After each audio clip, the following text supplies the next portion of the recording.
No one came to my birthday dinner. Not one of my children, not one grandchild, not even a careless last-minute excuse that might have softened the silence. And just when I told myself maybe traffic was bad, maybe someone had gotten delayed, my phone lit up with photos of all of them laughing together somewhere else, smiling under warm restaurant lights as if I had never existed at all. I turned 68 that evening, and for the first time in my life, I understood what it felt like to be quietly erased from your own family. I had spent the whole afternoon getting ready for that dinner like it still meant something. I set the dining table with the white plates I only used on holidays, the ones with the thin gold rim my husband Thomas used to say made even meatloaf look elegant. I folded the cloth napkins the way my daughter Melissa once told me made the table look like a magazine spread. I roasted a chicken with rosemary and butter, mashed potatoes with extra cream because Daniel always liked them that way, and baked a 3-layer vanilla cake with fresh strawberries because Chloe used to clap every time she saw it. By 6 o'clock, everything was ready. The candles were lit. The food was warm. The house smelled like garlic, sugar, and the kind of love I had spent years pouring into my family, always believing it would bring them back to my table. At 6:15 I checked my phone. Nothing. At 6:30 I told myself not to be dramatic. People ran late. Families were messy. At 6:45 I sent a simple text to the group chat. Just checking in, sweetheart. Dinner is ready whenever you are.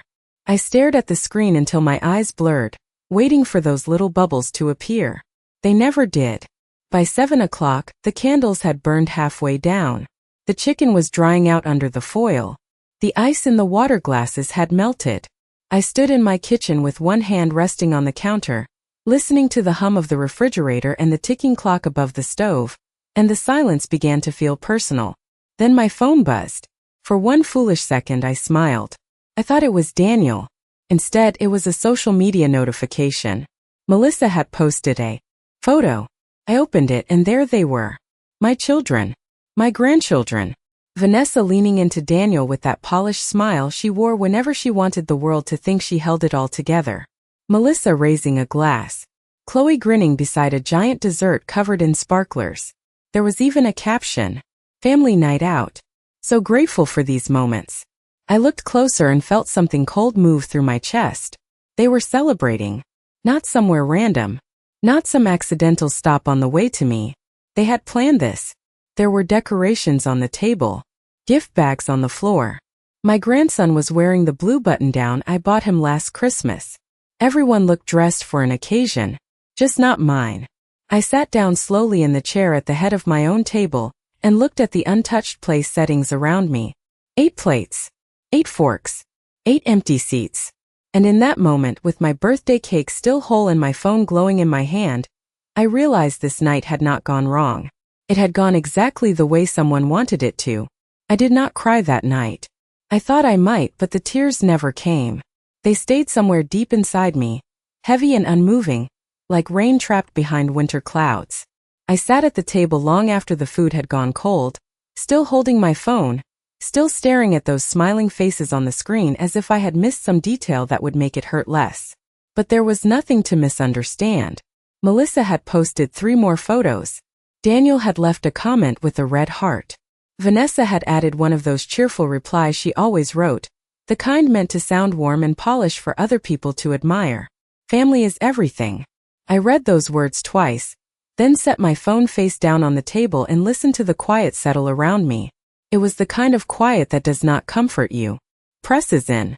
The candles had burned so low that wax had spilled onto the tablecloth.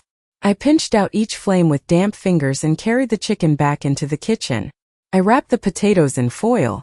I covered the cake with plastic wrap, though my hands shook enough to make the edges cling to themselves. The strawberries on top had already begun to weep a little, leaving bright red streaks in the frosting. I stood there looking at that cake, perfect and untouched, and all I could think was that I had spent my birthday cooking for people who had made other plans. That was the part that stayed with me. Not just that they had gone somewhere else, but that they had known I was here waiting. At 8:12, a text finally came through from Daniel. Sorry, Mom. Crazy day. We will celebrate soon. That was all. No call. No explanation.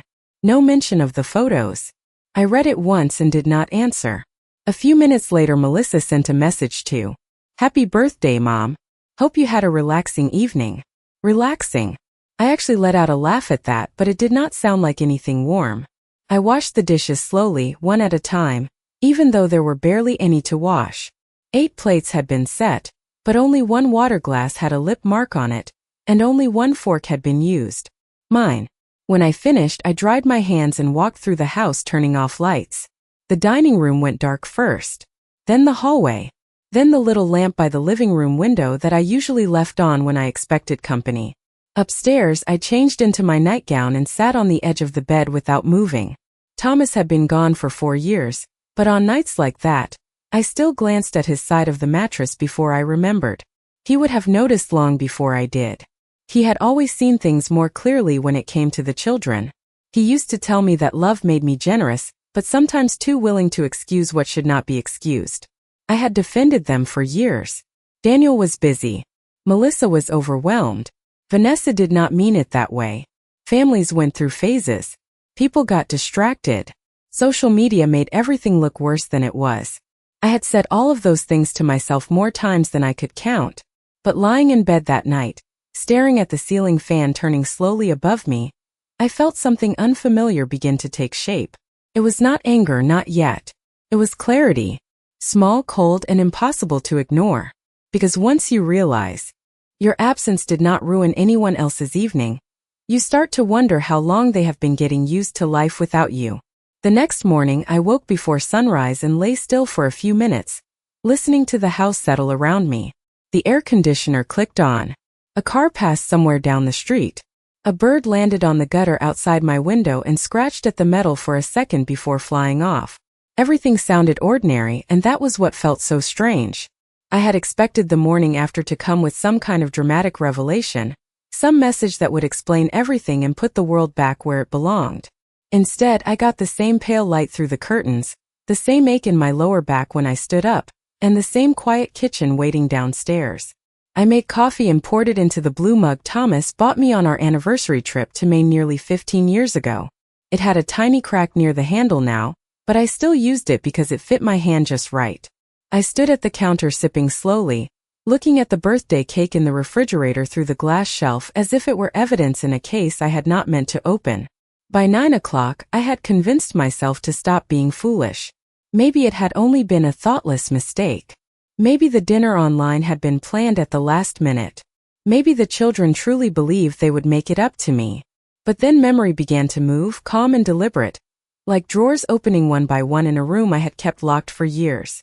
I remembered Emma's school play last spring, the one Melissa told me had been moved to Friday night, only for me to see photos later posted on Thursday afternoon. I remembered Daniel promising to bring the grandchildren by on Christmas Eve, then texting at the last minute to say Vanessa was tired and wanted a quiet night at home, while pictures surfaced of all of them at her sister's house wearing matching pajamas. I remembered the Sunday brunch Melissa planned for Mother's Day 2 years earlier, when I was told the reservation had fallen through, only to learn from Chloe by accident that they had all gone anyway because Vanessa thought I would be more comfortable staying in.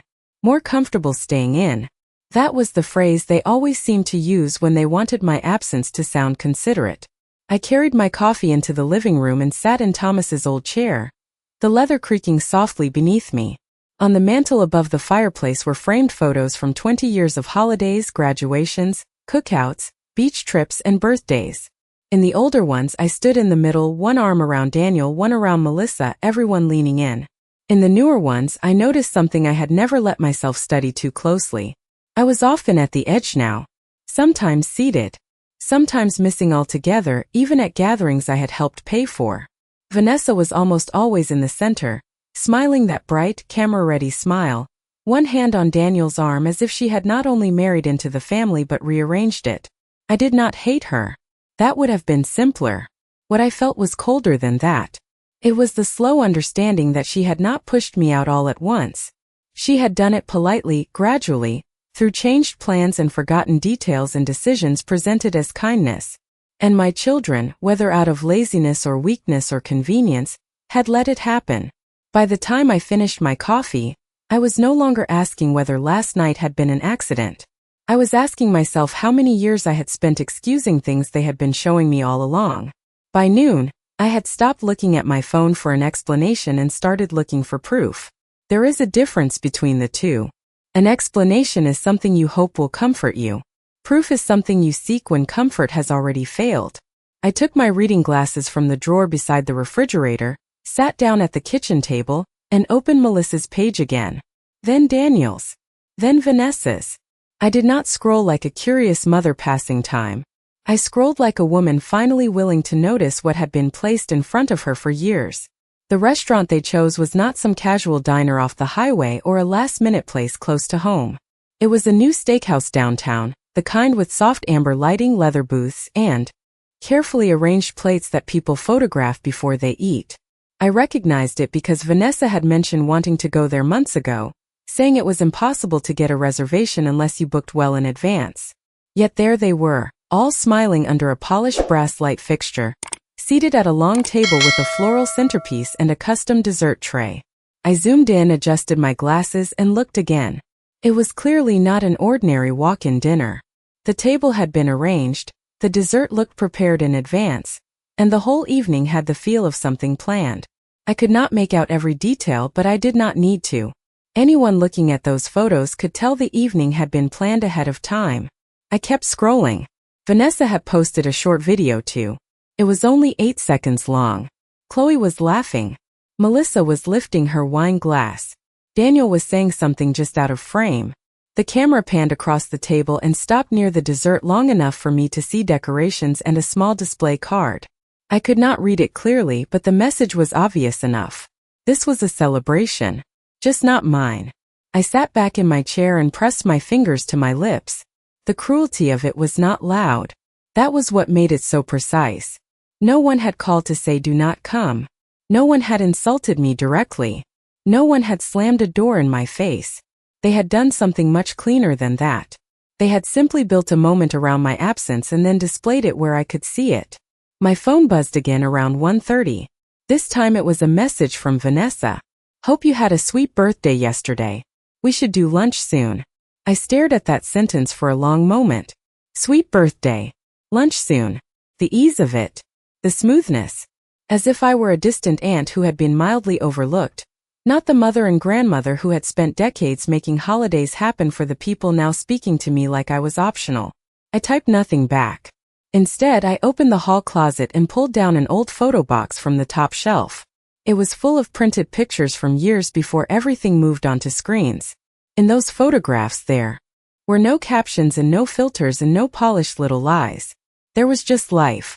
Daniel on the 4th of July with ketchup on his shirt.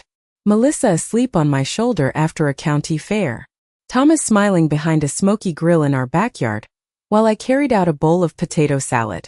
I looked at those pictures for nearly an hour, and one truth settled deeper with every page I turned. Families do not fall apart in a single evening. They drift, then tilt, then harden into new shapes. By the time you notice the difference, your place has already been reassigned. That afternoon I did something I had not done in years. I took out the old accordion folder where I kept everything important, not because I am one of those suspicious people who expects trouble, but because Thomas always believed paper told the truth long after people stopped doing so. Inside were house documents, birthday cards from the children when they were still young enough to draw crooked hearts, school programs, a few receipts I never got around to throwing away, and the check stubs from holidays when I quietly covered more than anyone realized. I sat at the dining room table with that folder open in front of me, and began remembering not just the love I had given, but the labor. That was the word that came to me. Labor. Family did not happen by magic. It happened because someone bought the groceries, mailed the gifts, remembered the allergies, kept extra blankets for the grandchildren, made room at the table, and made every occasion feel easy for everyone else. For most of my life, that someone had been me. When Daniel and Vanessa bought their first house, it was my savings that covered the inspection gap, so they would not lose the contract. I never brought it up again after writing the check. When Melissa went through her divorce and had to move into a smaller apartment, I spent 2 weekends helping her pack boxes, label bins, wash hand towels, and hang curtains so the place would feel like home for her girls. When Chloe needed someone to pick her up after school because Melissa was juggling 2 jobs, I rearranged my whole Tuesday and Thursday schedule for nearly a year. I did not complain. Told myself that was what mothers did. You show up. You steady the ground under your children until they can stand on it themselves. But somewhere along the way, what had once been gratitude turned into assumption. I could see that now. They did not thank me because they no longer noticed. And maybe that was my fault too. I had made my care look effortless. I had hidden the cost of it. I thought of every Thanksgiving I hosted after Thomas passed, even when my knees throbbed from standing too long. Every Christmas morning I woke before dawn to get the cinnamon rolls in the oven before the grandchildren arrived. Every school recital, every softball game, every emergency pharmacy run, every birthday card with a $20 bill tucked inside even when money was tighter than I liked to admit. Vanessa, especially, had a way of accepting help that sounded gracious on the surface. She always smiled. She always used the right words. "You are a lifesaver, Evelyn. We could not do this without you." But now, replaying those years with clearer eyes, I realize she said those things with the kind of practiced warmth that sounds grateful on the surface but never quite reaches the heart. I stood and walked to the sideboard where I kept an old silver-framed photo of the last Christmas before Thomas got sick. The house had been loud that day. Wrapping paper everywhere. Melissa in the kitchen stealing pieces of bacon before brunch. Daniel pretending he could still lift both girls at once. Vanessa smiling beside the tree in a cream sweater, I remember complimenting because I was still trying then. Still reaching for closeness that never quite came back to me. I picked up the frame and looked at my own face in the photograph. I looked happy, yes, but also busy. I was halfway turned toward the dining room, probably checking the timer or thinking about coffee or making sure everyone had enough. That was who I had been in this family. Not just mother. Not just grandmother. I had become the part of the family everyone relied on because everything worked better when I was quietly holding it together. And once I understood that, the pain shifted. It was still pain, but it had edges now. It had shape. They had not simply forgotten me. They had grown comfortable receiving from me without imagining a day I might stop. The confirmation came the following afternoon, and it did not arrive in some dramatic confession or angry confrontation. It came the way the most painful truths often do, through something small, careless, and impossible to take back. Chloe called me just after 3:30, right around the time she usually got out of school. Her voice was bright in that distracted teenage way, half talking to me, half moving through her own day. She wanted the recipe for the banana bread I used to make when she was younger, the one with extra cinnamon and the little bit of brown sugar on top. I gave it to her step by step, smiling more than I expected to, writing nothing down because I still knew it by heart. We talked about school for a minute, about a quiz she thought she failed and a friend who had borrowed her sweater and forgotten to return it. For a little while, everything felt normal. Then she said, without thinking, "Grandma, I am sorry about Tuesday.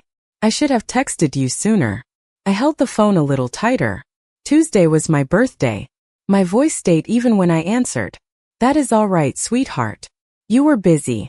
There was a pause on the other end, the soft rustle of movement, then the kind of silence that tells you someone has realized they already said too much. Chloe lowered her voice. "Mom said maybe it was better not to bring up the dinner because it might make things awkward." I did not speak right away. Outside the kitchen window, the hydrangeas along the fence stirred in the wind. The clock over the stove ticked once, then again. Finally I asked very gently, "What dinner, honey?" She hesitated. "The one Vanessa planned. She said you probably would not want to come because it was more for Melissa and Dad to talk about family stuff, and she said you were tired anyway." I closed my eyes for 1 second. Not because I was shocked anymore, but because hearing it said plainly removed the last thin layer of doubt I had been trying to preserve. Tired anyway. That was the kind of sentence people used when they wanted to exclude you, while pretending to protect you. Chloe kept talking, trying to explain it in the honest, clumsy way young people do when they realize adults have made a mess of something. She said everybody knew about the dinner ahead of time, and at some point someone mentioned checking on me later, but then the evening moved on and nobody did. I thanked Chloe for calling. I gave her the last part of the banana bread recipe, told her to grease the loaf pan well and check it after 50 minutes, then wished her luck with her quiz retake on Friday. I did not ask her anything else. She was a child, and children should not be asked to carry the weight of adult cowardice. After I hung up, I sat at the kitchen table and looked at my hands. They were steady. That surprised me. I had thought certainty would break something in me. Instead, it settled me. There is a strange kind of peace in no longer having to wonder whether the hurt was accidental. The wondering exhausts you more than the truth does. I stood, walked to the refrigerator, and took out the untouched birthday cake. I set it on the counter, removed the plastic wrap, and cut myself a single slice. The strawberries had softened. The frosting had gone a little dense from the cold. It still tasted sweet. I carried the plate to the table and ate slowly, one bite at a time, in a quiet house that finally felt honest. Because now I knew what had happened. Vanessa had planned the evening. Melissa had gone along with it. Daniel had stayed silent. And every one of them had found it easier to manage my feelings by erasing me than by facing what they were doing. The next morning I made a list. Not a dramatic one. Not the kind people make when they want revenge and fireworks. Just a plain sheet of paper torn from the yellow legal pad I kept by the phone, with my neat handwriting running down the left side. Wednesday after-school pickup for Chloe. Thursday grocery run for Melissa because she hated dragging the younger girls through the store. Friday afternoon at Daniel's house to wait for the cable technician because Vanessa said she could not miss another meeting. Sunday dinner at my place, which I had hosted so often it felt less like an invitation and more like a standing utility. I looked at that list for a long time, then reached for a pen and drew one quiet line through each item. That was all. No announcement. No wounded speech. No message sent to shame anyone into noticing. I simply removed myself from the machinery of their lives. At 10 o'clock, Melissa texted to ask if I could still grab Emma from dance class because her afternoon had gotten away from her. I waited a few minutes before replying, not to be petty, but to be certain my hand was steady. I am not available today, sweetheart. You will need to make other arrangements. 3 dots appeared. Then disappeared. Then came her answer. Oh, okay. No concern. No question. Not even a polite follow-up. Just that small, startled little "oh" like a person pressing a light switch and realizing the bulb has gone out. Around noon, Daniel called. He sounded distracted, already halfway into the favor before I had fully said hello. Mom, quick question. The cable company gave us a 4-hour window and Vanessa is tied up all afternoon. Could you sit at the house for us? I looked out the kitchen window at the bird feeder Thomas had built one summer from cedar scraps and stubborn patience. 2 finches landed on it at once, then scattered when a squirrel rushed the post. I answered in the same calm voice I used when discussing weather. I cannot today, Daniel. There was a pause. Then another. He cleared his throat. Everything all right? It was the kind of question people ask when something familiar has stopped being available to them. Everything is fine, I said. I am simply not available. He let out a slow breath, the kind people make when they feel mildly inconvenienced but do not want to sound rude. Well, okay then. I guess we will figure something out. After we hung up, I expected to feel guilty. For years, guilt had arrived almost instantly any time I set even the smallest limit. It usually came dressed as duty. They are your children. Families help each other. Do not be difficult. But that day, sitting in the bright square of sunlight that fell across my kitchen floor every afternoon, I felt none of it. What I felt instead was the strange, unfamiliar sensation of space. By evening, the group chat had become more active than it had been on my birthday. Melissa asking if anyone could cover pickup. Daniel complaining that the cable company had missed their window. Vanessa mentioning that Sunday dinner should maybe be moved to a restaurant because everyone was overwhelmed lately. Overwhelmed. I almost smiled at that. For years I had buffered all of their stress so smoothly they mistook it for ease. Now, after less than 1 day without me, the edges were already showing. I did not answer a single message. I made myself a simple supper, tomato soup and half a grilled cheese, then ate it at the counter with the radio playing softly in the background. At 7:45 my phone buzzed again. This time it was Chloe. Grandma, are we still doing baking on Saturday? I read her message twice, then typed back at once. Yes, sweetheart. You and I are still on. Because that was the difference, I realized. I was not taking back my love. I was simply no longer offering unlimited access to it. By Friday afternoon, the change in the family was impossible to miss. Melissa called twice before lunch, then sent a longer message than usual, full of polite little softeners that only appeared when she wanted something she was no longer sure she could count on. Daniel texted to ask whether I was upset with him, which would have sounded thoughtful if it had come before he needed help with anything. Vanessa stayed quiet the longest, but silence has its own texture when a person is waiting to see whether the old pattern will reassert itself. None of them were asking the real question. They were circling it, touching the edges, hoping I would step in and make honesty unnecessary. I did not. On Saturday morning, Chloe came over with a bag of overripe bananas and a school sweatshirt tied around her waist. I taught her how to mash the fruit without turning it into soup, how to fold the batter gently, and how to test the loaf with a toothpick instead of trusting the timer alone. The kitchen smelled like cinnamon and brown sugar, and for a couple of hours I felt something I had not felt all week. Not happiness exactly. Something steadier. Something clean. Chloe moved around my kitchen with the easy confidence of someone who had always been loved there. When the bread was in the oven, she sat at the counter and picked at the label on her water bottle. Then she looked up at me with those open young eyes that still had not learned how often adults hide behind convenience. "Grandma, are you mad at everybody?" I set the measuring spoons in the sink and turned on the water before answering. "I am not mad in the way you mean, sweetheart. I am just done pretending I do not notice things." She nodded slowly as if that made sense to her, and after a moment she said, "Mom cried after you said no about dance pickup. Because people are often surprised when the person they depend on stops making everything easy." I dried my hands and turned back to her. "Your mother is having to manage some things differently, that is all." Chloe studied me for a second, then asked the question none of the adults had asked with any real courage. "Did they hurt your feelings?" I could have lied. I had spent years doing exactly that, protecting everyone from the discomfort of their own choices. But there was no kindness in teaching a child that love means swallowing every wound in silence. So I answered simply, "Yes, they did." Her face fell at once. I did not want that. I reached across the counter and covered her hand with mine. "But people can hurt you without becoming monsters," I said. "Sometimes they are careless.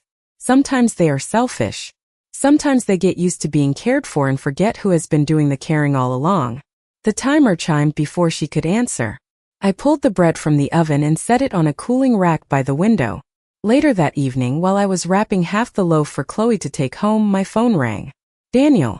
I let it ring twice before answering. His voice was tired in a way I recognized from childhood, back when he used to call me from college because he had waited too long to study for an exam and wanted me to make him feel less afraid. "Mom, can we come by tomorrow? All of us." There was a carefulness to his tone now. Stiffness that told me the group had finally decided avoidance was no longer working. I looked around my kitchen. The clean counters. The cooling rack. The late sun falling across the floorboards Thomas had refinished by hand one summer when the children were still small. For the first time all week, I did not feel like the abandoned one. I felt like the one holding the door, deciding whether it would open. "Yes," I said. "Tomorrow at 3. We will talk then." After I hung up, I did not sit down in dread. I did not rehearse speeches or imagine dramatic confessions. The core of the matter was already clear. They had chosen comfort over honesty and convenience over care. Tomorrow was not about finding out what happened. I already knew. It was about making them face it honestly. They arrived at 2:58, all of them together, which told me this had been discussed in advance. Daniel knocked first. 2 careful taps that sounded nothing like the easy way he used to let himself in. When I opened the door, Melissa stood with her purse clutched in front of her. Vanessa held a bakery box like a peace offering bought on the way over, and Chloe lingered near the back with the uneasy expression of someone too honest to be comfortable around rehearsed apologies. I stepped aside and let them in without ceremony. The living room was neat, the coffee table clear, the good lamp on beside Thomas's old chair. I had made coffee, not because they deserved hospitality, but because I deserved to conduct the conversation in my own house on my own terms, without anger making a spectacle of me. Nobody sat at first. They hovered. Melissa looked at Daniel. Daniel looked at Vanessa. Vanessa gave a tight smile and set the bakery box on the table. "We brought you a cake," she said. I looked at it for a moment, then at her. "That was kind of you," I answered, and left it unopened. It was Daniel who spoke first, though not very well. "Mom, we know you have been distant this week." Distant. I almost admired the word for how gently it tried to dress a wound. I folded my hands in my lap and waited. Melissa stepped in next, her voice soft and hurried. We did not mean for things to get so out of hand. The dinner just came together, and then everyone assumed someone had talked to you, and then by the time we realized how it looked, it felt awkward. There it was again. Awkward. Such a small word for a choice that required planning, silence, and follow-through. Vanessa finally sat down across from me, crossing one ankle over the other. Evelyn, I truly thought you would rather rest that evening. You seem tired lately, and Daniel mentioned you do not always enjoy noisy restaurants. I let the quiet stretch until she shifted in her seat. Then I said very calmly, if you believe that, you would have called and asked me. No one answered. I looked at Daniel. You knew it was my birthday. He swallowed and nodded. I looked at Melissa. You saw the photos go up and said nothing. Her eyes filled, but I had learned by then that tears and accountability were not the same thing. Then I looked at Vanessa. You made a plan that required my absence and called it consideration. She started to respond, but I lifted one hand, not rude, just firm. I am not finished. The room went still. For years, I said, I told myself every exclusion had a reasonable explanation. A schedule mix-up. A misunderstanding. A busy season. But this week I stopped lying to myself. My birthday was not the first time I was pushed to the edge of this family. It was simply the first time I let myself see the pattern clearly. Daniel sat down hard on the end of the sofa, the way he used to when he was a boy caught in something he had hoped might pass without consequence. Mom, he said quietly, I should have said something. Yes, I replied. You should have. Melissa wiped at her eyes and whispered, I did not think it would hurt this much. That sentence landed more honestly than all the others. Not because it excused anything, but because at least it admitted the truth beneath their behavior. They had thought I would absorb it. Like I always had. I leaned back in my chair and looked at the three adults I had loved through fevers, breakups, rent shortages, late bills, career changes, and all the private little disasters families survive by leaning on the one person who keeps showing up. I am not here to punish anyone, I said. I am here to be clear.